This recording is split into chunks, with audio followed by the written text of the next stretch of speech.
আসসালামু আলাইকুম প্রিয় বন্ধুরা। ব্যক্তিগতভাবে আমি মুজাহির ভাইকে অনেক ভালোবাসতাম এবং ওনার মানবিক কাজগুলো খুব ভালো সাপোর্ট করতাম। প্রিয় বন্ধুরা, মানুষের সাথে কিভাবে প্রতারণা করে দেখুন। 4 মিলিয়ন মানে 40 লক্ষ মানুষ, 40 লক্ষ মানুষের ভিতরে ড্র করে একজন ব্যক্তি মোটরসাইকেল পাবে। তাই মানুষ যদি বোকা না হয়, অনলাইন জগতে এসে উনি একটা কথা বলল, আমরা এখান থেকে নাম, ঠিকানা, মোবাইল নাম্বার নিয়ে যদি চট্টগ্রামে যাই, তাহলে যারা দূর দূরান্ত থেকে ওরা কি করবে, যারা বিদেশে আছে ওরা কি করবে। মুজাহির ভাই যে ভিডিওতে বলল আমরা নাম ঠিকানা নিয়ে চট্টগ্রামে যাইতাম, তাহলে এটা তো আমি মনে করি যে এটা আমার ব্যক্তিগতভাবে এটা প্রতারণা ছাড়া আর কোনো কিছুই নয়। মানুষের সাথে কিভাবে প্রতারণা করে দেখুন। আপনার নাম, ফোন নাম্বার, ঠিকানা, এই তিনটা জিনিস আপনি লিখে একটা টোকেন, ছোট্ট একটা টোকেন আপনার সাথে করে আসবেন। সো মানুষ যদি বোকা না হয়, ওনার সাবস্ক্রাইব কি পরিমাণ বাড়তেছে একটু দেখুন।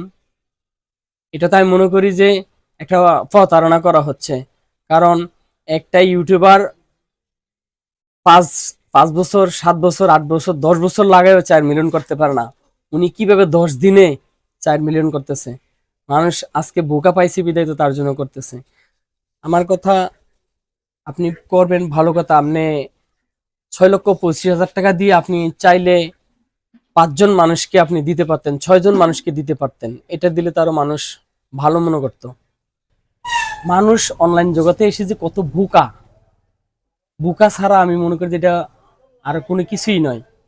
উনি এতদিন বলল ওনার ইউটিউবে সাবস্ক্রাইব 4 মিলিয়ন উপলক্ষে একটি মোটরসাইকেল দিবে। মোটরসাইকেলটি কমেন্ট থেকে নিয়ে উনি মানুষকে লটারি করবে। আর এখন উনি বলতেছে নাম, ঠিকানা, মোবাইল নাম্বার চট্টগ্রামে নিয়ে ওনার কাছে যাইতে হবে। গেলে উনি ওইখানে ড্র করবে। ড্র করলে যেই বিজয় হবে ওনাকে পুরস্কার দিবে। চিন্তা করেন আলা মানুষ কত বড় বোকা। বিশেষ করে আমরা এখানে 250-300 কিলোমিটার দূরে। এখন আমরা কি, আমাদের কি যাওয়া এটা কি ঠিক হবে? এতটুকু আমরা কত টাকা খরচ করে ওনার কাছে যেতে হবে? তাহলে যারা বিদেশ থেকে দেখতেছে তাদের কি হবে? বিভিন্ন জায়গা থেকে যারা দেখতেছে তাদের কি হবে? এখন ঠিক আছে, ওনার আশেপাশে যারা আছে ওরা না হয় গেল, সাবস্ক্রাইব বাড়াইতেছে। এই ভিডিওর দেখে আপনারা আমাকে কমেন্টে জানাবেন, এটা কি আসলে মানুষকে কি অনলাইন জগতে এসে বোকা পাইছে, না আদৌ মানুষ পুরস্কার পাবে, না এটা মানুষকে বোকা বানাইয়া উনি ফলোয়ার এবং। সকলকে অসংখ্য ধন্যবাদ। আসসালামু আলাইকুম রহমতুল্লাহ।